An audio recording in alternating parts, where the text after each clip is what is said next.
Assalamualaikum warahmatullahi wabarakatuh. Waalaikumsalam warahmatullahi wabarakatuh. Salam sejahtera untuk kita semua, dan selamat siang dan selamat datang kepada seluruh peserta dalam acara webinar dengan tema Strategi dan Peluang Ekspor Impor di Tengah Dinamika Global. Pertama-tama, marilah kita panjatkan puji dan syukur kehadirat Allah Subhanahu wa Ta'ala, karena atas rahmat dan karunia-Nya kita dapat berkumpul secara virtual pada siang hari ini dalam keadaan sehat. Sebelumnya izinkan saya untuk memperkenalkan diri terlebih dahulu. Saya Zeze Muhtadin, selaku MC pada kesempatan webinar hari ini. Sebelum memulai acara, kami informasikan kepada seluruh peserta wajib mengenakan alma mater dan menyalakan kamera dari awal hingga akhir acara sebagai bentuk kedisiplinan dan profesionalisme kita bersama.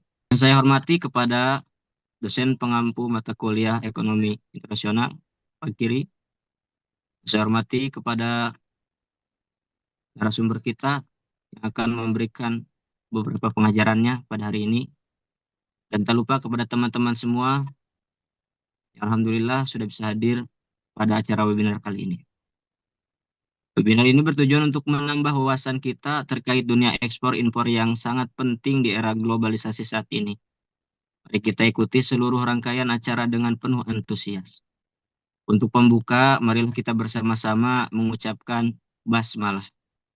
Bismillahirrahmanirrahim. Untuk menumbuhkan semangat nasionalisme dan kebanggaan terhadap institusi, marilah kita menyanyikan lagu Indonesia Raya, dilanjutkan dengan Mars Pelita Bangsa. Dimohon kepada seluruh peserta untuk berdiri tegak, tetap menyalakan kamera dan mengikuti panduan lagu dengan khidmat. Pada panitia dipersilahkan.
Universitas Pelita Bangsa berkomitmen dengan kualitas terdepan. Universitas Pelita Bangsa membangun pendidikan yang bermutu.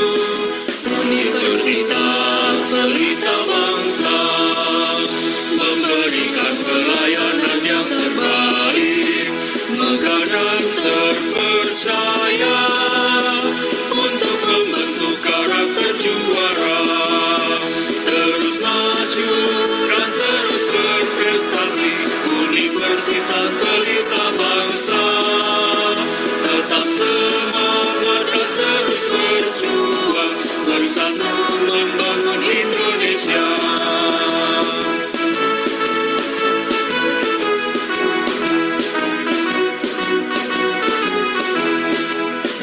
Universitas Pelita Bangsa memberikan pelayanan yang terbaik, megah dan terpercaya untuk membentuk karakter juara, terus maju dan terus berprestasi.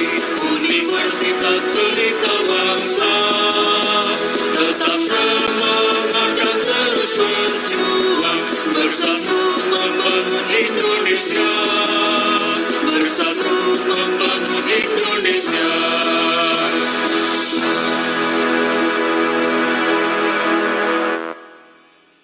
Ini kan lagu Indonesia Raya dengan Maras Pelita Bangsa selesai. Selanjutnya, mari kita dengarkan sambutan dari ketua acara atau ketua pelaksana yang akan disampaikan oleh Saudara Andre Lesmana. Pada beliau kami persilahkan.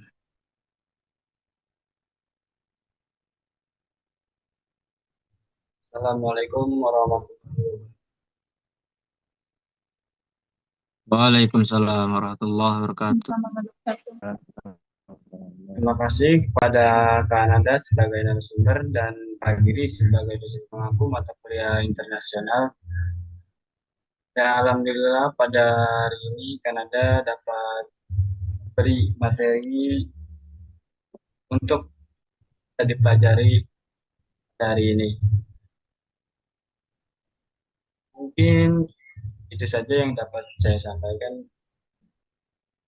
Assalamualaikum.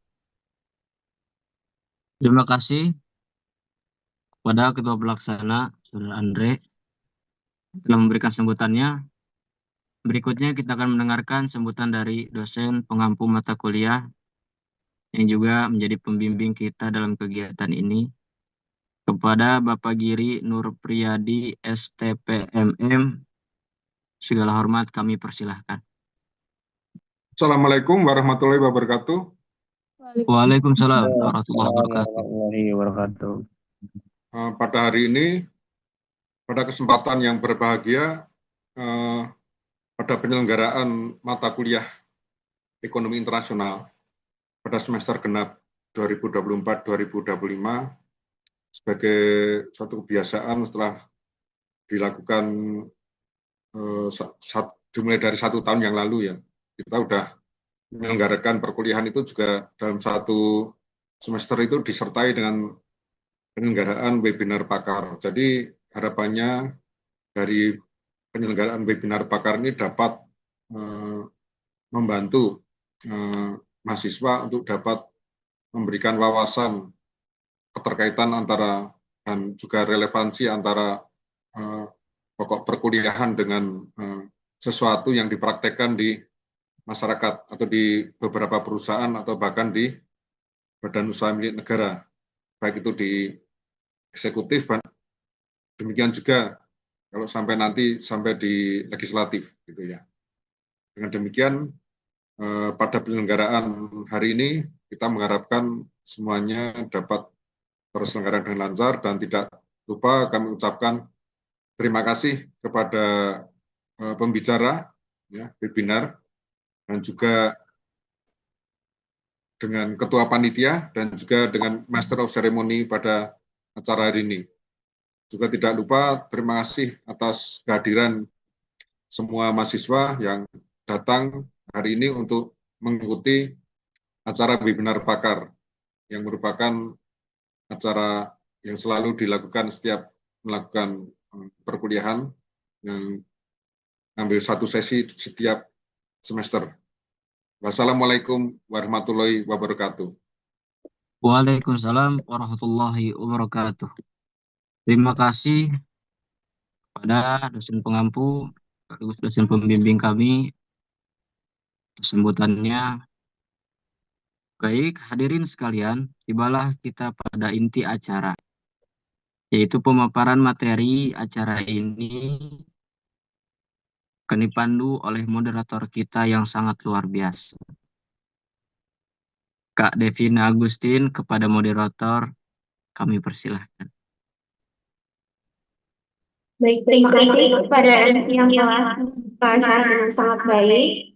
Selamat siang dan salam hangat untuk seluruh peserta webinar. Perkenalkan, saya Devina Agustin selaku moderator pada sesi pemaparan dan diskusi siang hari ini. Izinkan saya untuk memperkenalkan narasumber kita yang sangat inspiratif, yaitu Kanada Nalida, seorang CEO PT Tanaka Amerta Nusantara. Berikut adalah profil singkat Kanada Nalida. Beliau dikenal sebagai konten kreator konten di sosial media TikTok, sering membagikan tips dan informasi seputar ekspor dan bisnis, memiliki pengikut yang cukup banyak di platform media sosial. Selamat siang, Kanada. Halo, selamat siang. Dengar nggak suaranya? Kedengaran, Kak. Oke. Lanjut ke pemaparan materi ya, Kak. Boleh. Kepada Kanada Nalida, kami persilakan untuk menyampaikan materi. Waktu yang disediakan adalah selama kurang lebih 40 menit. Kepada Kanada, kami persilakan dengan hormat. Terima kasih. Sebelumnya selamat siang semuanya. Siang, Kak. Siang, Kanada. Salam untuk Pak dosen, Pak Giri. Saya selaku pembicara dan terima kasih juga untuk moderator, Kak Devina. Dan semoga materi hari ini yang saya sampaikan bisa membawa dampak dalam jangka pendek maupun jangka panjang ya. Nah, sebelumnya bisa dibantu untuk tampilkan PowerPoint-nya? Oke, perkenalan singkat dulu ya. Izinkan saya memperkenalkan singkat, nama saya Datul Lutfia, saya CEO dari PT Tanaka Amerta Nusantara, lebih dikenal sebagai Nada, karena semua sosial media saya namanya Nada Nalida. Jadi kalau misalkan teman-teman eksportir itu manggilnya Kak Nada atau Kak Nana. Tapi kalau teman-teman kuliah yang tahu nama asli saya pasti manggilnya Kak Sai gitu ya. Nah, sebenarnya nih singkat dulu ya. Sebenarnya saya cita-citanya bukan jadi eksportir, tapi pengen banget jadi model. Ternyata untuk menjadi model atau catwalk dan lain-lain itu saya harus jadi eksportir dulu. Karena yang satu linear dengan jurusan kuliah saya, yaitu di perdagangan internasional, wilayah ASEAN dan RRP, itu adalah jurusan perdagangan di salah satu universitas Jakarta. Nah, saya belajar di sana dan saya juga masih mahasiswa semester akhir. Doakan tahun ini lulus ya. Nah, saat ini di posisi saya yang masih umur 21 tahun, saya punya track record lebih dari 100 kontainer sudah kirim ekspor. Kurang lebih 1 bulan itu minimal kita kirim itu 5 kontainer. Seperti itu. Oke, kita lanjut ke slide selanjutnya. Slide selanjutnya adalah tren ekspor. Tren ekspor dari 2020 sampai 2024 ya. Kalau nggak salah ini kurvanya. Nah, kenapa tren ekspor ini sangat naik signifikan dari 2020 sampai 2024? Nah, aku ingin bahas sedikit nih. Kak Nada mau bahas sedikit tren ekspor ini bisa naik begitu drastis karena meleknya kita anak-anak ngesa muda itu bahwa bisnis ekspor itu nggak hanya punyanya orang tua-tua atau orang dahulu. Jadi pencetus pertama kali kelas ekspor atau komunitas ekspor itu dari Ko Julio yang kita kenal di kelas bisa ekspor. Nah, beliau bikin kelas itu di sekitar 2021 ketika pandemi atau 2022 ya. Nah, dari situ membuat orang itu, oh ternyata dunia ekspor impor itu nggak sesulit atau nggak butuh modal sebesar yang kita bayangkan.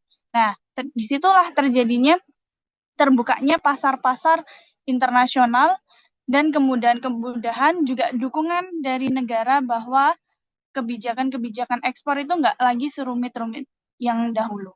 Kemudian di slide selanjutnya, pasar yang paling banyak ketika kita mau ekspor itu rata-rata di pasar negara Cina. Nah, ini slide-nya. Nah, di sini. Kalau misalkan kita tanya kira-kira negara mana sih Kak yang punya potensial? Data-data ini merujuk pada BPS ya, Badan Pusat Statistik. Di sini kita bisa melihat bahwa negara yang potensi sangat besar itu adalah negara Cina. Walaupun kesannya kita impor banyak banget barang dari Cina, kayak barang kecil-kecil, dari yang mungkin kita tahu dari platform Oren, atau banyaknya yang ada di sekitar kita, itu rata-rata kan made in China, made in China. Tapi faktanya ketika kita main ekspor, kita juga kirim paling banyak ke negara Cina. Barang apa sih yang kita kirim? Nah, rata-rata yang kita kirim, kita sebagai negara Indonesia, itu kita kirim raw material. Nah, kita itu lebih sering kirim raw material daripada kita kirim barang sudah jadi. Jadi kayak mereka diproses di Cina, setelah selesai proses kita yang impor. Jadi masuk lagi.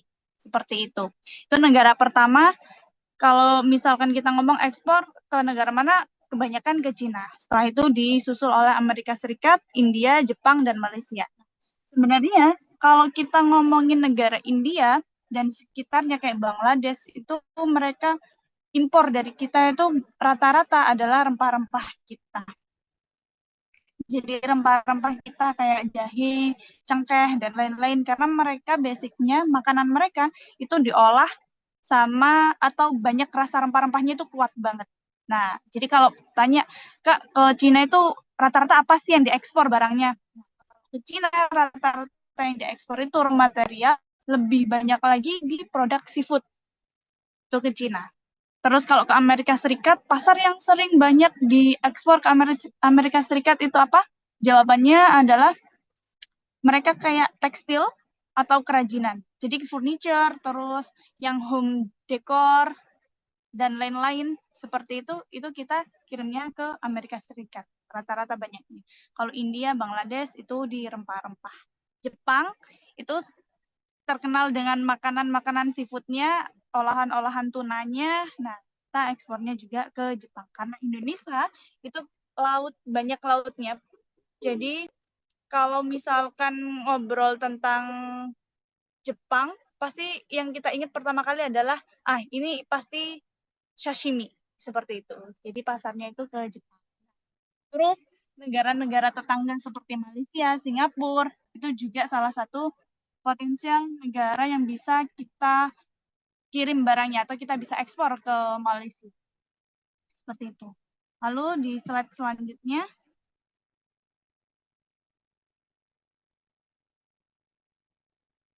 ini. Jadi kalau kita ngomong tentang ekspor-impor, pastinya nggak lepas dari kebijakan suatu negara. Pasti kita semua mempelajarinya ya, kebijakan atau hukum perdagangan internasional, karena kita basicnya itu kan bisnis. Jadi kita nggak hanya mempelajari yang di dalam, tapi juga yang ada di luar. Nah, seperti yang lagi viral-viral sekarang, jika kita mengikuti pergerakan ekspor-impor ini, ada dua yang jadi topik besar. Yang pertama itu DHE, yang kedua kebijakan Presiden Amerika kemarin tentang tarif impor, dan itu saya banyak banget pertanyaan, Kak ini gimana cara mengatasinya? Apakah berdampak di Kakak selaku pengusahanya, pengusaha ekspor, terus gimana caranya menghadapi regulasi-regulasi baru itu tadi. Dan yang paling saya highlight di sini adalah DHE. DHE adalah devisa hasil ekspor.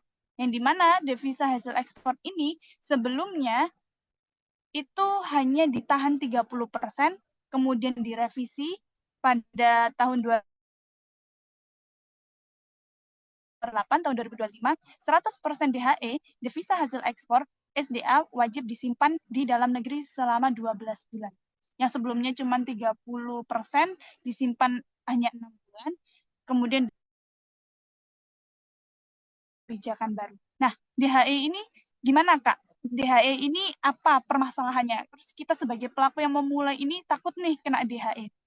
Jadi, perlu diperhatikan baik-baik bahwa DHE itu hanya ditahan apabila uang atau transaksi kita itu di atas 250.000 US dollar. Jadi kalau di bawah itu nggak kena. Nah, berapa sih 250.000 US dollar itu? 250.000 US dollar itu sekitar kurang lebih 4 miliar. 4 miliar dalam satu transaksi. Jadi di sini per dokumen PEB wajib jika nilai ekspor USD 2.500.000 per dokumen pemberitahuan ekspor barang. Jadi nilai transaksi kalian kalau misalkan transaksinya itu dalam satu transaksi sekali kirim itu nyentuh di 64 miliar, nah berarti uang kalian tertahan 1 tahun di bank. Wajib diendapkan dulu 12 bulan, gitu ya. Tapi kalau misalkan di bawah 4M, enggak. Nah, komoditi apa sih, Kak, yang bisa ngebuat transaksi itu lebih dari 4M? Banyak banget komoditinya. Nah, kalau misalkan kalian main tambang atau main seafood, atau kalian harus kirim jumlahnya nggak hanya 1 kontainer, tapi harus kirim 20 kontainer sekaligus. Nah, sebenarnya Kakak selaku yang ngejalani bisnisnya, seharusnya kena DHE. Cuman waktu sebelum diketok peraturan terbarunya dari Pak Presiden, itu kan udah kirim. Jadi ketika rilis DHE ini kan nggak kena dampaknya. Tapi kalau misalkan transaksinya diulang lagi atau ada permintaan lagi sebanyak itu, Kakak pasti kena. Nah, biasanya kita sebagai para pemula itu bingung, kayak, Kak ini gimana regulasi DHE, Kak ini gimana tentang kebijakan tarif impor dari Amerika, dan lain-lain, sering mempertanyakan seperti itu. Caranya cukup kita tahu, dan basicnya itu di mana, nggak usah dipikirin secara berlebihan ya. Nah, apalagi tentang kebijakan tarif impor Presiden Amerika. Nah, yang menyebabkan kita nggak bisa masuk ke negara Amerika itu karena tarifnya terlalu besar. Jadi kita tetap bisa masuk ya, cuman kita kena tarif yang sangat tinggi, yang dimana harga yang awalnya, anggap aja yang awalnya harga barang cuma 20.000. Ketika kita ekspor ke sana, para importir yang ada di Amerika itu merasa keberatan karena mereka harus membayar tarif impor dari negara kita Indonesia itu sangat tinggi. Nah, gimana solusinya kalau misalkan tentang kebijakan impor dari Presiden Amerika itu tadi? Salah satunya ya kita harus pindah cari pasar lain. Dan ini banyak banget kena dampaknya itu di komoditi furniture. Jadi komoditi furniture itu rata-rata pasarnya ke Amerika. Home decor, terus kerajinan-kerajinan tangan, yang homemade itu biasanya kirimnya ke Amerika, dan mereka ngerasain dampaknya bahwa tarif kebijakan impor ini sangat berpengaruh, dan betapa pentingnya kita nggak hanya punya satu negara sebagai tujuan negara ekspor, tapi juga punya beberapa, 2 atau 3 dan lainnya. Dan itu membutuhkan riset yang dalam, karena masing-masing produk belum tentu cocok atau belum tentu sama kebiasaan, kesukaannya dalam satu negara dengan lain, seperti itu. Kemudian di slide selanjutnya, strategi ekspor impor di era dinamis ini. Kalau kita ngomongin 2025, apa sih yang lebih gencar selain AI? Ya, kita semua para Gen Z itu pasti tahu ya, kalau misalkan sekarang yang lagi viral adalah VO3 punyanya Google, yang bikin prompt terus atau bermain dengan banyaknya AI seperti ChatGPT, Gemini, terus kemudian ada DeepSeek, pasti banyak banget. Nah, seharusnya peran itu mempermudah kita untuk menganalisis pasar kita atau mempermudah kita untuk mendapatkan informasi di luar negara kita. Salah satunya strategi ekspor impor ini yaitu adalah market intelligence, yang dimana kita mempermudah kita dalam ngeriset dan menentukan banyaknya demand itu di negara mana. Hasil riset ini biasanya Kak Nada itu tanyanya ke ChatGPT, kayak aku mau tahu detail tentang suatu negara atau siapa importirnya di negara sana, permintaan seperti apa. Nah, sebenarnya itu sama, cuman yang membedakan adalah bagaimana jika kita memasukkan prompt-nya ke dalam ChatGPT atau Gemini itu tadi. Nah, prompt itu yang akan bekerja secara maksimal atau enggaknya. Jadi semuanya itu tergantung oleh kita. Kemudian yang nomor 2, di sini ada produk unggulan dan nilai tambah seperti kemasan, sertifikasi, dan storytelling. Nah, produk unggulan ini itu benar-benar dilirik sama pasar ya.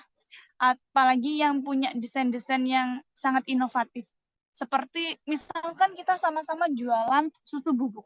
Tapi kemasan susu bubuk yang dalam plastik biasa dengan diberi kardus, kemudian dikasih accents kayak gambar-gambar sapi atau bentuknya sapi, itu akan jauh berbeda daripada yang hanya dikasih plastik aja. Jadi itu emang benar-benar kalau misalkan kita datang nih ke pameran. Jadi setiap tahun di Indonesia, kalau kalian tahu di Indonesia ini setiap tahun kita para eksportir itu ada yang namanya penyebutannya adalah Hari Raya Eksportir. Nah, Hari Raya Eksportir ini apa? Hari Raya Eksportir ini adalah di mana 1 sampai 3 hari itu ada event terbesar yang diadakan oleh negara kita yang namanya Trade Expo Indonesia. Dan itu diselenggarakan di setiap bulan Oktober. Dan kita, para eksportir, itu biasanya sewa booth atau dapat booth, ikut komunitas, atau datang ke sana bertemu dengan klien. Nah, di sana kalau kita mengunjungin pameran-pameran seperti itu, yang paling menarik mata, itu pasti dilihatnya adalah kemasan. Oh, ini kemasannya bagus nih. Ini pasti harganya worth it kalau misalkan mahal tapi kemasannya bagus. Nah, itu akan menjadi daya tarik tersendiri. Kemudian sertifikasi. Kenapa sertifikasi ini sangat penting banget dan mempengaruhi harga? Ini ada cerita yang benar-benar relate ya sama kehidupan Kanada ketika Kanada ekspor barang. Jadi kakak waktu itu main komoditi, mainnya kan di fish meal sama fish oil. Ketika masuk beberapa negara seperti negara Eropa atau negara Cina, itu nggak bisa. Nggak bisanya karena Kak kurang sertifikasi. Dan itu yang membuat harga supplier lain dengan kakak itu, padahal harga kakak lebih murah. Tapi karena kurang satu sertifikasi, dia nggak jadi transaksi. Dia lebih milih, nggak apa-apa mahal, asalkan dia punya sertifikasinya itu tadi. Nah, ternyata sertifikasi itu sepengaruh itu. Dan sertifikasi itu nggak murah masalahnya. Ada yang sampai 5.000 US dollar, ada yang sampai 200.000 US dollar ngurusnya, dan memerlukan waktu yang panjang. Jadi, strategi ekspor impor di era yang seperti ini nggak hanya mengandalkan aku punya barang aku bisa jual, enggak. Tapi kita juga bersaing dalam kemasan, sertifikasi, dan yang terakhir adalah storytelling. Storytelling tentang cara menjual kita atau cara dealing kita. Ini kan era yang mudah ya untuk komunikasi via Zoom maupun via telepon. Kadang kita, para eksportir, itu juga kurangnya etika ketika komunikasi via online. Gitu. Nah, ternyata itu sangat berpengaruh banget di luar sana. Kang Ada mau cerita sedikit tentang penjualan lewat storytelling. Jadi, transaksi terbesar Kak Nada, waktu itu Kak Nada nggak presentasi ke klien nggak presentasi, saya punya produk ini. Kakak bahkan nggak menunjukkan katalog sama sekali. Kak Nada malah orang yang paling akhir ditemuin oleh bayarnya itu benar-benar capek banget karena udah banyak meeting di hari itu, Kak Nada ditemuin paling akhir sama beliau. Kemudian karena beliau capek ya, beliau minta kayak coba keluar cari angin dulu gitu. Kita kan di kafe waktu itu meetingnya. Nah, waktu itu beliau kaget. Nah, kenapa cewek dan kenapa sekecil ini gitu pandangannya. Nah, beliau tanya tuh, kenapa kamu main di bisnis ini? Bisnis ini kan bisnis orang dewasa, bahkan banyak cowoknya. Terus karena dia bilang, oh ya, aku mulai bisnis ini karena aku di jurusan perdagangan internasional.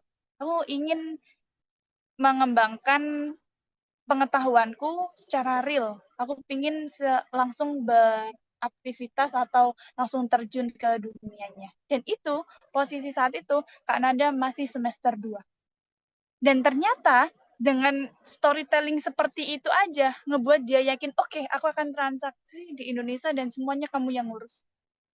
Tanpa presentasi, tanpa ngasih katalog, tanpa ngasih kartu nama, dan lain-lain. Dan Karena dia juga speechless kayak, hah? Beneran, Mister? Iya, beneran kamu yang ngurus semuanya. Nah, disitulah teknik storytelling atau cara kita menjual. Jangan fokus ke produk, tapi fokuslah gimana klien kita atau pembeli kita itu trust sama kita, nyaman, tahu dengan siapa mereka bertransaksi. Jadi ekspor impor ini nggak hanya sekedar jual beli barang, tapi juga jual beli emosional. Karena kita kalau misalkan nih secara sadar, orang yang punya banyak duit, ngasih secara cuma-cuma ke orang yang kita nggak tahu dia asalnya dari mana, keluarganya siapa, barangnya kayak gimana. Nah, apalagi yang mereka banyak pertanyaan dari mereka, tapi mereka bisa mengeluarkan uangnya itu atau payment pembayarannya itu selalu 100%.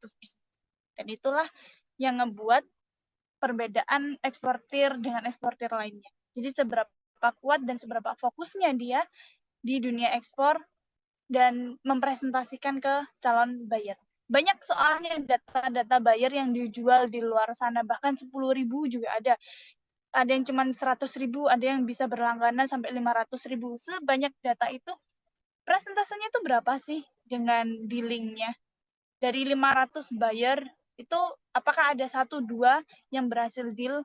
Nah, jadi ketika ditanya, Kak, gimana cara cari buyer? Banyak caranya untuk mencari buyer. Tapi bagaimana cara dealing dengan buyer? Itu yang nggak pernah ditanyakan oleh kita kebanyakan para eksportir pemula.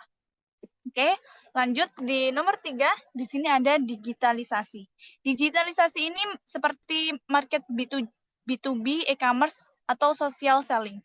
Biasanya kita para eksportir itu pakainya website. Nah, digitalisasi kalau kita pelaku ekspor antara website atau LinkedIn. Jadi kalau misalkan nih kita punya perusahaan atau kita mau ngecek perusahaan calon customer kita, biasanya kita klik juga kan di Google kayak perusahaan apa ya yang ada di Cina gitu ya. Anggap aja Shanghai Company LT gitu. Nah, apakah muncul di situ? Apa yang muncul? Kalau nggak ada, akan dipertanyakan. Nah, gimana caranya kita ngebangun itu?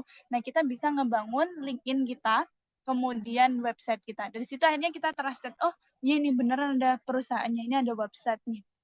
Atau, oh ya, ini ada nih perusahaannya, ini ada CEO-nya, tertulis nama CEO-nya di LinkedIn kita. Karena itu akan muncul. Jadi kalau kalian searching nama Kak Nanda, pakai nama yang asli ya, Saidatul Lutfiah, kalian searching di Google itu pasti muncul. Kakak siapa, itu track record-nya akan terlihat. Berapa shipment-nya, di situ postingan-postingan di LinkedIn akan naik. Kayak gitu. Nah, di era digitalisasi ini, itu ada plus minusnya. Jadi kalau misalkan kita kuat secara brandingan digitalnya kayak di Instagram, TikTok, website, LinkedIn, nah orang lebih mudah ngelihat kita. Tapi juga ada sisi negatifnya ketika kita membuat suatu kesalahan di dunia ekspor, itu lebih mudah terlacak. Jadi kalau misalkan ngomongin masalah dunia ekspor-impor ini, ibaratnya kalau sekali aja kita bikin kesalahan, itu semua orang tuh akan jadi perbincangan dan dibincangkan oleh semua orang. Dan nggak hanya semua orang, tapi seluruh dunia. Kita ngecewakan pihak klien kita gitu ya. Nah, klien kita itu juga akan ngomong di LinkedIn. Jangan kamu, jadi menggunakan bahasa Inggris. Dia itu akan bikin status di LinkedIn. Jangan transaksi dengan orang yang atas menamakan ini kayak gini-gini. Seperti itu. Karena Kak Nada tahu mereka bikin kayak gitu atau menyebutkan beberapa perusahaan scam yang ada di luar sana juga. Nah, jadi di sini kita harus perlu hati-hati dan bagaimana cara menggunakannya sosial media di era digital sekarang. Oke. Dan di sini ada yang nomor 4 adalah diversifikasi resiko. Banyak bayar, banyak negara. Kalau ngomongin banyak bayar atau banyak negara, pasti sangat mudah untuk diperkirakan resikonya apa. Kalau kita banyak bayar, berarti kita akan kekurangan barang. Kalau kita semakin banyak negara, diperlukan juga banyaknya sertifikasi, karena negara satu dengan negara lain itu berbeda. Dan Kak Nada sering banget ada pertanyaan, Kak, gimana caranya ekspor ke negara Amerika? Kak, gimana caranya ekspor ke negara Cina? Mereka lupa untuk menyebutkan produknya. Seharusnya pertanyaan yang tepat adalah, Kak, gimana caranya ekspor seafood ke negara Cina? Dan seafood itu kan ada banyak, lebih diperinci lagi. Karena masing-masing produk dengan produk lain, sertifikasinya itu beda-beda, regulasinya juga berbeda-beda. Nah, jangan sampai kita udah punya supplier, kita tahu cara ekspor, tapi kita nggak memperhatikan detail-detail dokumen. Karena ekspor itu nggak hanya sekedar jualan barang, tapi juga jualan dokumen. Karena satu dokumen aja, itu kalau kedenda sampai di negara sana, itu bisa sampai puluhan atau ratusan juta. Nah, bahkan di real experience-nya Kak Nada, waktu itu kirim 20 kontainer dan ada satu salah kata di satu dokumen sertifikat origin. Nah, di situ dokumennya ini mau nggak mau harus balik. Dan butuh waktu sangat cepat, kalau nggak gitu kena demurrage di negara sana. Karena udah habis ya masa free charge-nya di pelabuhan. Dan itu 20 kontainer. Siapa yang nanggung, Kak? Kalau kayak gitu, ya yang bayar. Karena Kakak waktu kirim barang, e-commerce yang kita gunakan adalah CFR. Jadi nggak ada tanggungan, atau kalau ada apa-apa di negara sana ya mereka yang bayar, bukan Kakak. Tapi Kakak minta ke mereka untuk kirim balik CO-nya di Indonesia, kita revisi sesegera mungkin, terus kita kirim lagi. Jadi emang perlu diperhatikan dan emang sedetail itu dunia ekspor. Kemudian nomor 5, yaitu kekuatan kolaborasi. Nah, di era yang seperti ini, di era yang seterbuka ini, dari Kakak awal mula belajar di 2023 sampai di titik 2025, masih 2 tahun, mau berjalan ke 3 tahun. Satu hal yang paling penting adalah kita nggak bisa saling sikut menyikut, kita harus saling bahu-membahu, kita harus saling berkolaborasi. Karena sempitnya negara Indonesia atau banyaknya komoditi yang ada di Indonesia dan banyaknya susunan-susunan tahapan-tahapan ekspor itu nggak memungkinkan kita berjalan hanya seorang. Kita harus berkolaborasi dengan siapa? Dengan pihak supplier, dengan pihak UMKM, dengan pihak pemerintah, atau bahkan kita sesama eksportir. Kita ambil contoh, misalkan moderator Kak Devina main komoditi di udang gitu ya. Nah, Kakak mainnya di tuna, ikan tuna. Nah, Kak Devina itu spesialis udang. Kak Devina pegang supplier udang yang ada di Indonesia. Nah, Kak Nada pegang supplier yang ada di Indonesia, ada tuna semua ya, yang ada di Indonesia Kak Nada yang pegang. Terus kemudian bayar Kakak yang tuna, tiba-tiba ada permintaan dari kliennya. Miss Nana atau Miss Nada, saya butuh udang. Karena Kakak kenal dengan Devina, nah, daripada Kakak harus menelusuri kepulauan Indonesia yang sangat banyak ini, nah, mending alangkah baiknya kolaborasi sama Devina. Halo Kak Devina, ada nggak udang seperti spesifikasi yang diminta klienku seperti ini? Nah, disitulah pentingnya kolaborasi. Jangan beranggapan justru karena Kak Nada tahu Devina main udang, Kak Nada juga mau main udang, aku nggak mau kolaborasi sama Devina, aku mau cari sendiri. Ya, boleh, tapi nggak akan secepat kalau seandainya itu kolaborasi. Karena orang yang expert di bidangnya itu lebih tahu medannya daripada kita yang nggak main di bidang itu, tapi memaksa untuk main lagi.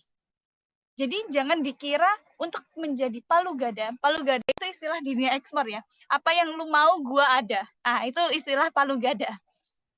Kalau misalkan para eksportir memaksa untuk menjadi palu gada, nggak salah, tapi hasilnya juga nggak akan maksimal. Beda dengan kita yang ekspertis atau fokus sama satu bidang. Nah, Kak Nada dapat kalimat seperti ini ketika lagi discuss di BSD oleh salah satu eksportir pala. Jadi di ekspor di pala itu Kanada beneran beliau di pala, Kanada di fishmeal, beliau bilang, Nada ingat baik-baik ya, dokter spesialis itu lebih mahal daripada dokter umum. Dia hanya bilang kalimat itu.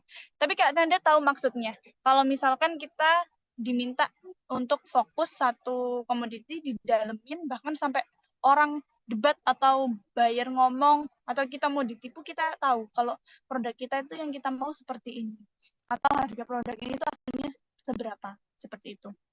Jadi kalau misalkan kita tetap egois, mau sendiri, apa-apa harus dikerjain sendiri, nggak mau kolaborasi dengan eksportir yang udah ada, atau merasa tersaingi, ya mungkin langkahnya nggak akan secepat itu. Dan fun fact-nya, ketika Kak Nada mulai bisnis ekspor ini, Kak Nada cuman memerlukan waktu 3 bulan. Jadi 3 bulan Kak belajar di komunitas, 3 bulan setelah itu Kak Nada berhasil ekspor ke Vietnam. Ekspor pertama. Dan itu sistemnya kolaborasi. Gimana sistem Kanada di hari itu? Nah, pada saat itu Kanada kolaborasinya, Kanada fokus di supply. Kebetulan ada eksportir di bidang lain, dia punya buyer atau ada permintaan yang produknya adalah produk Kanada. Kita kolaborasi. Dia di sisi buyer side, kakak di supplier side. Jadi kakak fokus menyiapkan barang, memastikan barang itu jumlahnya sama sesuai yang dikirim, dan dia memastikan bahwa pembayaran dan dokumen-dokumen itu dia yang ngurusin, jadi nggak ada delay satupun, dan itu berjalan sampai 3 kontainer. Dan bahkan ketika itu Kak Nada belum pernah ketemu sama suppliernya, tapi udah berhasil kirim 3 kontainer. Bahkan juga yang teman kolaborasinya itu pun Kak Nada belum pernah ketemu sampai 3 kontainer, tapi bisa. Nah, disitulah perannya kolaborasi bagi kita semua para pelaku ekspor. Oke, di slide selanjutnya.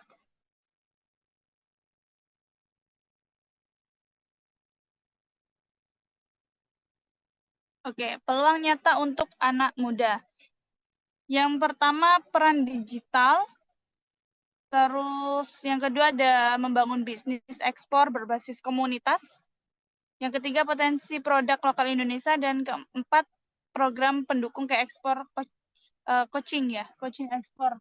Itu banyak banget yang udah ngadain. Nah, yang nomor 1 di sini, peran digital ini benar-benar saking mudahnya dunia digital, harusnya kita sebagai para mahasiswa atau kita generasi muda, itu lebih mudah untuk menemukan data buyer atau data-data supplier yang ada di Indonesia. Sangat mudah banget. Gimana sih Kak caranya? Nah, Kak Nanda akan jelasin sedikit gimana caranya cari supplier yang ada di Indonesia, dan ini yang memang Kak Nanda lakuin selama Kak Nanda awal-awal merintis ekspor, bisnis ekspor ini. Ya, Kak Nanda biasanya pakai aplikasi Facebook. Jadi di Facebook itu Kak Nanda main di komoditi seafood ya. Nah, di situ tulis aja di pencarian kayak seafood gitu. Nanti akan muncul grup-grup seafood itu tadi. Dan mereka menawarkan barang-barangnya. Nah, dari situlah kita dapat menemukan supplier-supplier yang ada di ini. Nah, sangat mudah bukan? Saking mudahnya, mereka juga bahkan meninggalkan jejak seperti nomor WhatsApp, website, dan lain-lain.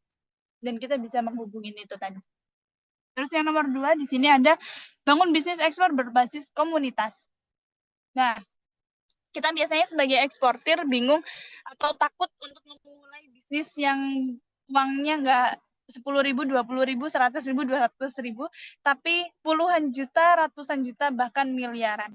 Gimana kita sebagai anak muda untuk meyakinkan diri gimana sih bisnis ekspor ini? Salah satunya adalah ikut komunitas, join komunitas. Karena di situ kita punya mentor, yang dimana mentornya emang sudah expert, atau punya channel, bahkan bea cukai, freight forwarder, atau informasi tentang pameran-pameran yang ada di Indonesia, bahkan yang di luar negeri juga. Di situ kita bisa join komunitas atau ikut komunitas. Banyak banget komunitas ekspor di Indonesia.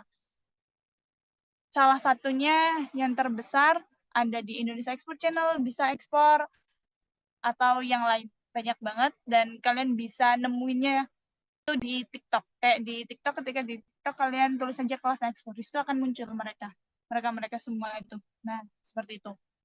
Kemudian yang nomor 3, di sini ada potensi produk lokal Indonesia. Banyaknya potensi produk di Indonesia seperti seafood, rempah-rempah yang ngebuat kita walaupun udah ada pemainnya gitu. Kayak misalkan kita dengar nih, di sini ada pemainnya besarnya kopi gitu, atau ada pemain besarnya tuna, ada pemain besarnya rempah-rempah. Jangan berkecil hati, tetap fokus sama apa yang ingin kalian mau, misal kalian tetap mau, aku mau ekspor rempah-rempah. Rempah-rempah itu banyak. Coba pilih satu rempah-rempah dulu dan cari supplier. Karena Indonesia ini luas dan jangan berpikiran, oh ini udah ada pemainnya, aku nggak bisa main. Jangan berpikiran seperti itu. Karena faktanya, kalau kalian tahu, kalian searching di Google, kita, negara Indonesia, bahkan Bapak Jokowi pun di 2023 saat itu bilang bahwa kita ekspor terbesar seafood, tapi impor terbesar untuk produk fish meal. Dan betapa mengejutkannya, walaupun ada deklarasi seperti itu dari Bapak Presiden, mantan Presiden kita Pak Jokowi, itu kakak udah kirim 100 kontainer fish meal, bahkan per bulannya itu minimal di 25 kontainer. Nah, sebesar itu aja deklarasinya dari Pak Presiden, masih ada ruang untuk kita berbisnis, masih ada celah kita untuk kirim barang, dan lain-lain. Jadi, tetap fokus dengan produk apa yang kita mau. Kemudian yang di sini ada nomor 4, produk program pendukung seperti ekspor coaching, beasiswa perdagangan, atau inkubasi bisnis. Nah, ekspor coaching ini biasanya diadakan oleh PPJK. Ya, atau biasanya banyak di-share oleh Dinas Perdagangan, PPEJ, ya PPEJK kalau nggak salah ya. Di situ mereka ngadain ekspor coaching dan itu berbayar. Ada yang berbayar, ada yang gratis.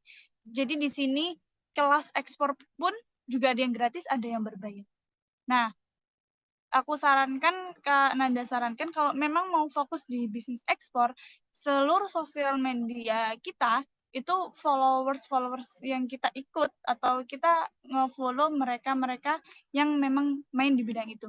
Seperti misalkan mau ekspor gitu ya, semuanya pemberitahuannya itu kalau bisa ngikutnya Instagramnya itu juga para eksportir atau perdagangan Indonesia, perdagangan yang di negara luar, kayak gitu. Karena akan banyak masuk informasi-informasi dan banyaknya yang mereka share. Nah, di situ mempermudah kita untuk mengetahui, oh di sini ada acara gratis, di sini ada event gratis, di sini ada ekspor coaching gratis, seperti itu. Oke, selanjutnya. Ini rekapan beberapa shipment. Ini shipment yang terbesar aja ya, yang dipasang di sini. Ini ada 20 kontainer fish oil, 20 kontainer juga fish oil ke Chili. Itu kirim sampai total kontainernya ada 60 kontainer fish oil. Yang itu menyentuh di 64 miliar total transaksinya. Kemudian di sini ada pengiriman tepung ikan 20 kontainer dari salah satu supplier.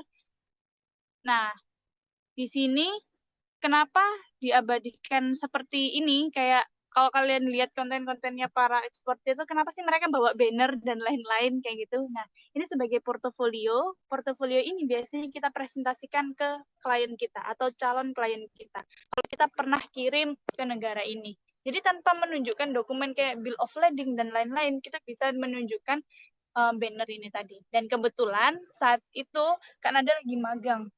Nah, karena ada magangnya di perusahaan sendiri juga, jadi Kak Nanda bikinlah laporan-laporan itu menggunakan banner itu. Oke, next selanjutnya.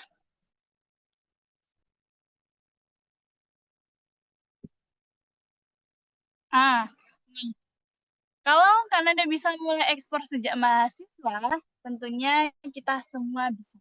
Kak Nanda mulainya waktu itu di semester. Dan saat ini Kak Nanda di semester 6, di semester akhir, dan tetap bisnisnya berjalan. Jadi, there is no impossible in the world. Oke, itu closing statement dari Kak Nanda. Semoga sedikit banyaknya membantu. Saya kembalikan kepada moderator cantik, yaitu Kak Devina. Baik, terima kasih banyak kepada Kanada yang atas pemaparan materinya yang sangat inspiratif mengenai dunia bisnis, terutama di ekspor. Kita masuk sesi tanya-jawab. Kami dari panitia membuka sesi tanya-jawab kepada peserta untuk menyampaikan pertanyaan secara langsung. Dipersilahkan untuk on microphone kepada yang ingin bertanya. Izin bertanya, Kak. Iya.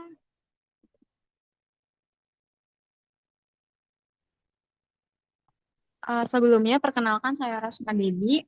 Izin bertanya, Kak. Halo Rosma.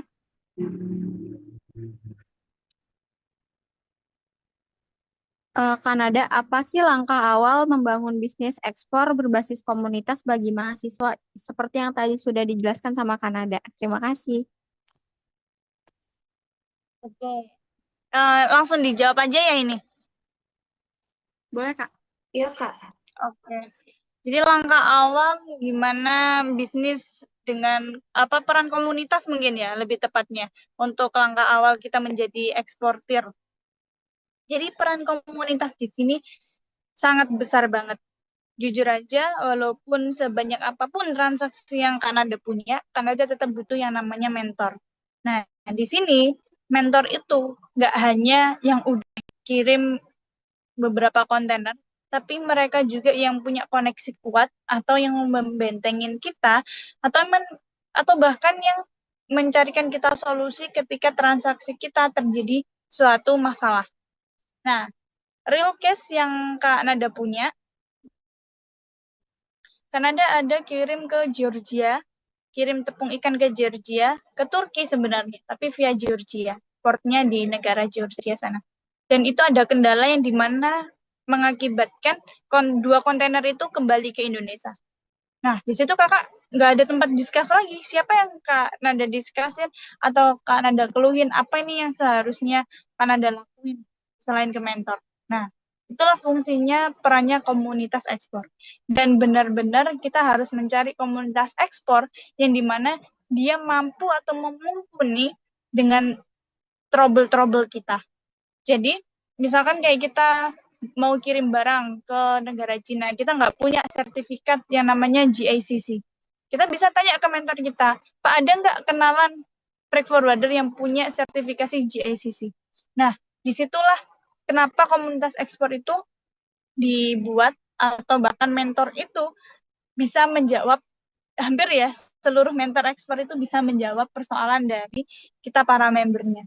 Karena mereka punya relasi kuat baik itu government maupun sama yang swasta, perusahaan swasta kayak mau mendirikan legalitas itu ke mana, terus perusahaan freight forwarder yang terpercaya itu siapa, kemudian kalau misalkan kita transaksi baiknya payment-nya itu seperti apa, itu sangat berpengaruh banget. Jadi alangkah baiknya kalau misalkan kita mau ngerintis bisnis ekspor, pilih komunitas yang benar, cari mentor yang tepat. Seperti itu. Baik, terima kasih banyak, Kanada. Sama-sama, Kak Rosma. Baik, apakah ada yang ingin bertanya lagi? Saya izin bertanya. Boleh. Sebelumnya perkenalkan nama saya Sinta Desianingsih. Izin bertanya, bagaimana digitalisasi dapat membantu dalam kegiatan ekspor-impor? Terima kasih. Sama-sama. Gimana digitalisasi dapat membantu ekspor-impor? Sebenarnya sangat membantu banget ya. Tapi kayak gimana cara kita gunainnya memang sangat berpengaruh. Tapi yang paling penting itu sosial media yang kita pakai itu apa? Karena di era digitalisasi ini banyak platform sosial media yang paling common karena masing-masing negara itu punya the best sosial medianya. Kayak India, Pakistan, Bangladesh, itu mereka pakainya Facebook. Terus kalau kita tarik lagi ke Cina, mereka tuh nggak pakai WhatsApp, mereka pakainya WeChat. Nah, di era digitalisasi seperti ini, kita bisa menggunakan aplikasi-aplikasi itu, kita bisa menggunakannya juga riset. Nah, kalau ngomongin digitalisasi, pasti masuknya itu juga mau nggak mau kita ngomongin tentang AI, Artificial Intelligence, di mana AI ini sangat berpengaruh ke dalam perjalanan ekspor kita. Kayak misalkan kita mau riset pasar ekspor, kita bisa tanya ke mereka. Kalau misalkan, sebenarnya kita bisa tanya ke mentor kita, ini produk ini masuknya ke negara mana sih? Tapi alangkah maksimalnya kalau kita tanyanya kepada AI seperti ChatGPT ataupun Gemini. Nah, seperti apa sih prompt-nya? Itu yang seharusnya menjadi the big question kita sebagai para eksportir pemula. Kok orang-orang selalu ngerujukin pakai ChatGPT, Gemini untuk cari bayar. Nah, promnya itu seperti apa sih? Nah, biasanya Kak Nada itu masukin promnya, nulis ya di situ kayak misal komoditinya coklat gitu. Kak Nada tanya dulu di ChatGPT-nya. Kebetulan Kak Nada pakainya ChatGPT, nggak pakai Gemini maupun DeepSeek. Itu Kak Nada tanya, apakah kamu tahu kopi? Kalian jawab, jelasin. Nah, apakah kamu tahu tentang coklat? Yaitu dia akan jawab kan. Kemudian Kak Nada akan tanya, sebutkan 10 negara importir kopi di dunia. Dia akan nyebutin 10 negara langsung. Nah, kita ambillah dari bawah dulu atau atas dulu terserah. Misal yang teratas itu ada negara India gitu. Nah, di situ kalian masukkan lagi promnya. Berikan aku 10 perusahaan di India yang mengimpor kopi. Nah, di situ akan muncul nama perusahaan-perusahaan. Nama bayar-bayarnya itu muncul. Nah, kalian carilah di Google nama perusahaan itu. Apakah ada websitenya? Apakah ada LinkedIn-nya? Apakah ada pemberitahuan tentang perusahaan itu? Karena biasanya di website itu, kalau kalian scroll di kolom kontak us, mereka meninggalkan nama email sama nomor telepon. Nah, disitulah kita baru kontak mereka. Dan itu berlanjut sampai negara ke-10. Misal kalian kurang nih 10 nama perusahaan importir di India, minta aja 20. Sebutkan 20 perusahaan pengimpor kopi di India. Mereka akan sebutin. Nah, kalian cross check lagi nih, benar nggak sih ini perusahaan kopi atau perusahaan distributor kopi atau yang lain-lain. Nah, itu kalau misalkan kita carinya secara aktif. Tapi kalau misalkan mau carinya secara pasif, modelnya itu seperti promosi. Kalau kalian bikin story di Instagram, di feed, atau kalian upload di Instagram story, nah, itu juga berlaku di dunia ekspor. Di era digital ini, kita menggunakan, biasanya kita para eksportir itu menggunakan LinkedIn. LinkedIn itu kita ngupload kayak di feed Instagram, kita ngupload pemberitahuan kita punya barang ini, atau kita capture salah satu katalog kita, dan kita meninggalkan di situ email kita dan nomor telepon kita. Dan itu biasanya kalau bayarnya sedang cari barang, kita akan muncul di pencarian mereka, dan mereka akan kontak kita secara langsung. Jadi ada metode yang kita kontak mereka langsung, atau kita yang meninggalkan nomor kita untuk dikontak. Bisa memilih di dua cara itu. Seperti itu, semoga sedikit banyaknya membantu. Baik, terima kasih, Kak. Sama-sama. Kepada penanya selanjutnya, dipersilahkan.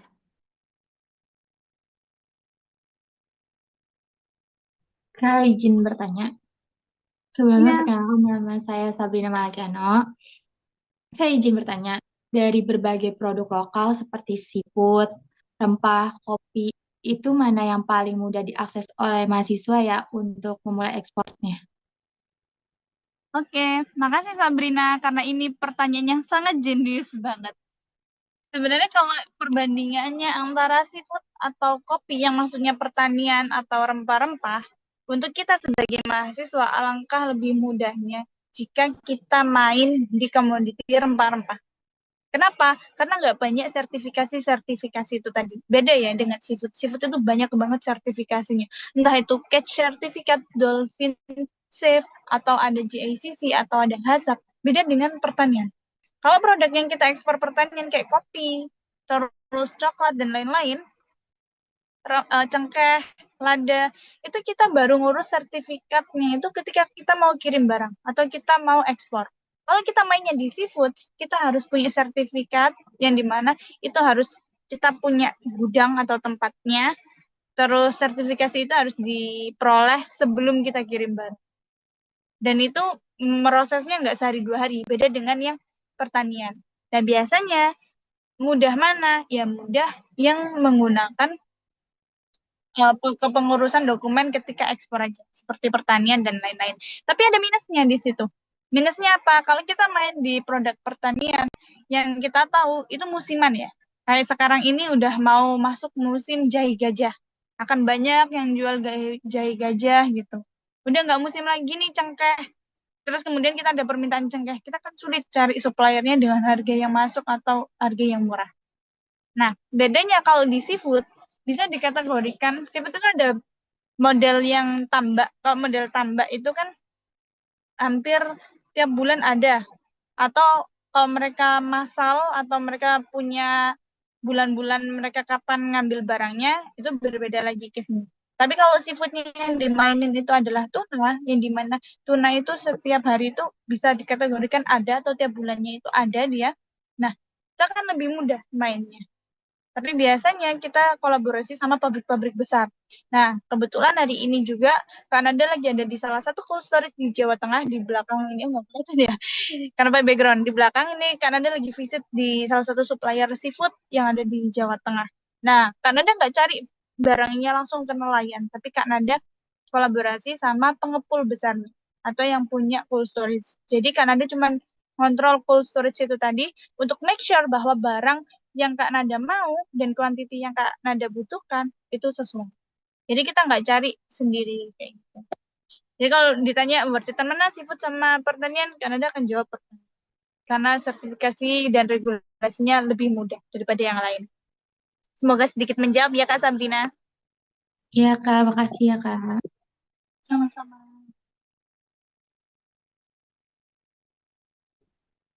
Kami membuka 2 sesi pertanyaan lagi. Jika ingin bertanya, silakan untuk on mic.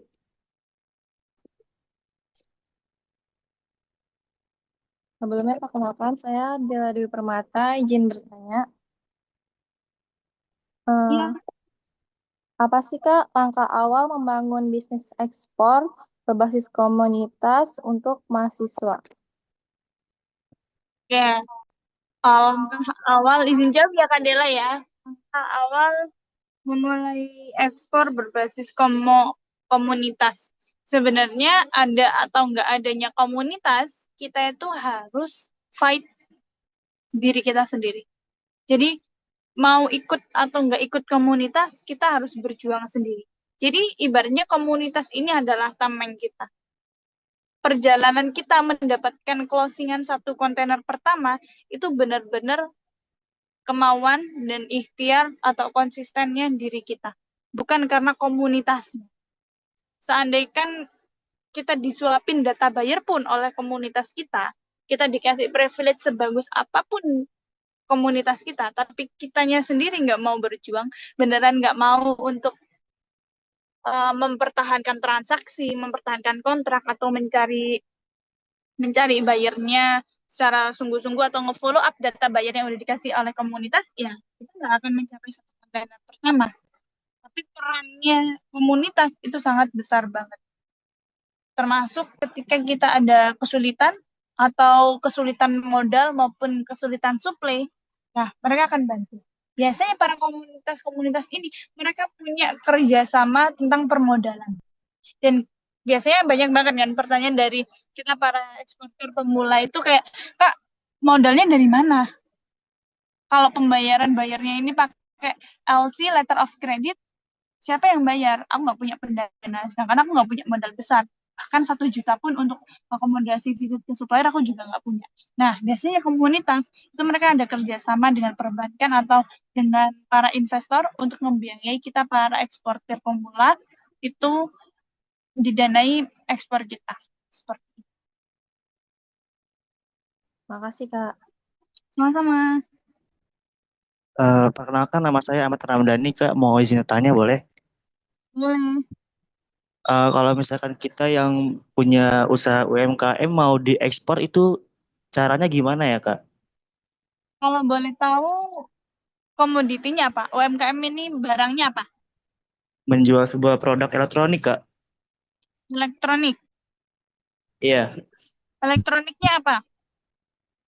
Lebih spesifiknya sih ini Kak, lampu. Lampu. Jadi Lampu. kayak produk lampu yang repairan gitu loh Kak, dibuat sendiri gitu.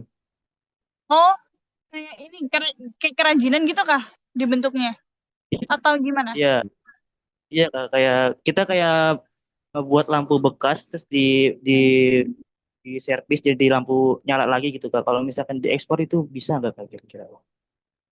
Kalau kayak gitu, kalau lampunya udah lampu bekas terus diperbaikin gitu ya?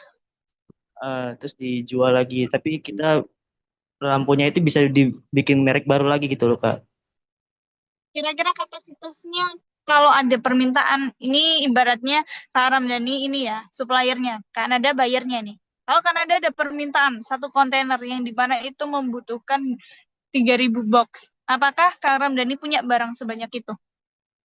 Punya Kak, bisa. Jadi kalau ngobrol tentang ekspor, itu kita ngomongnya masalah quantity. Quantity itu bisa banyak maupun dikit itu tergantung permintaan dan tergantung produknya. Jadi kalau kita memang mampu dengan 3.000 box lampu itu tadi bisa, berarti dia bisa diekspor. Atau kita punya 5 box yang emang permintaan di luar negeri itu nggak banyak, cuman beberapa box, itu juga bisa. Kita kirimnya lewat pesawat. Tapi cara riset marketnya itu seperti apa? Produk yang Kak Ramdhani inginkan untuk ekspor itu termasuk niche market. Niche market itu apa? Niche market itu yang nggak semua orang bisa menjadikan kebutuhan gitu ya. Kalau ada orang yang main komoditi itu, dia akan cari. Sekalinya dia beli, biasanya dia akan mainnya kontrak jangka panjang. Nah, apa aja nih sertifikasinya mau ekspor lampu itu tadi? Nah, pastinya Kak Ramdhani harus tanyanya dengan pihak kedua, yang kita sebut adalah freight forwarder.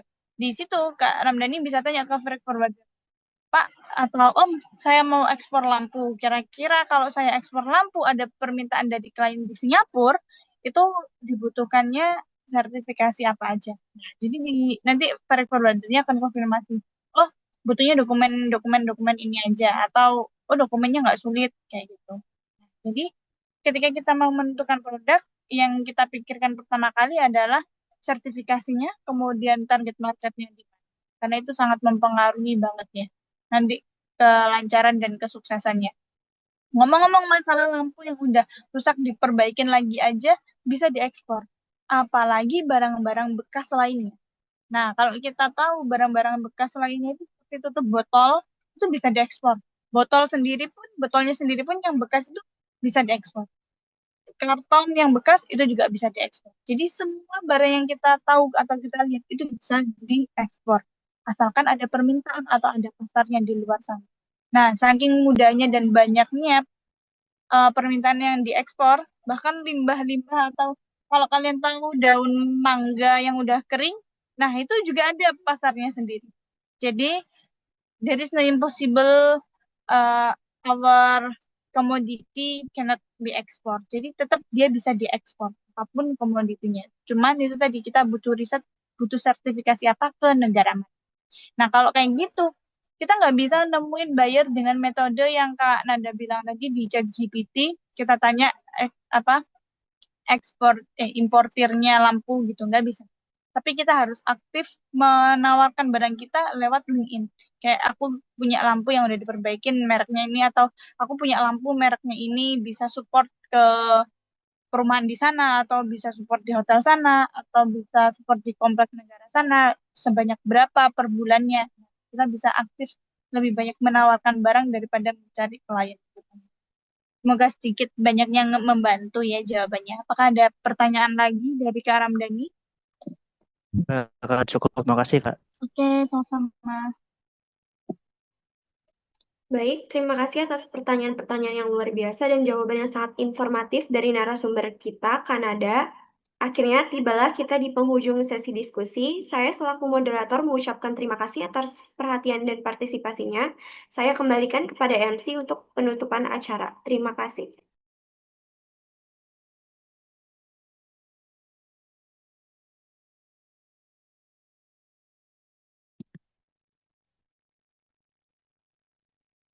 Terima kasih kepada moderator dan narasumber atas sesi yang sangat inspiratif dan bermanfaat. Kami juga mengucapkan terima kasih sebesar-besarnya pada seluruh peserta yang telah mengikuti acara ini dengan tertib dan antusias.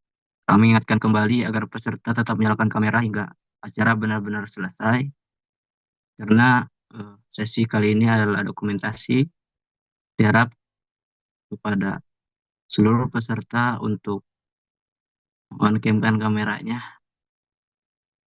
Silakan on cam untuk menjadi bahan dokumentasi kami. Silakan.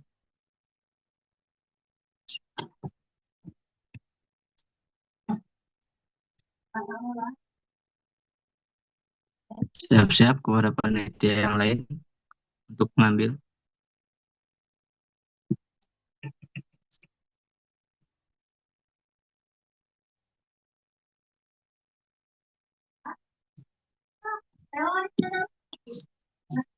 Mungkin sesi dokumentasi telah diambil oleh panitia yang lain.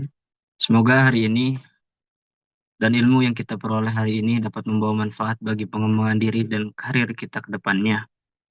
Saya Aziz Mutadin selaku MC mohon undur diri. Kurang lebihnya mohon maaf. Assalamualaikum warahmatullahi wabarakatuh. Waalaikumsalam warahmatullahi wabarakatuh. Terima kasih semuanya. Terima kasih Terima kasih, Kak Kak. Saidatul. Ya. Dadah.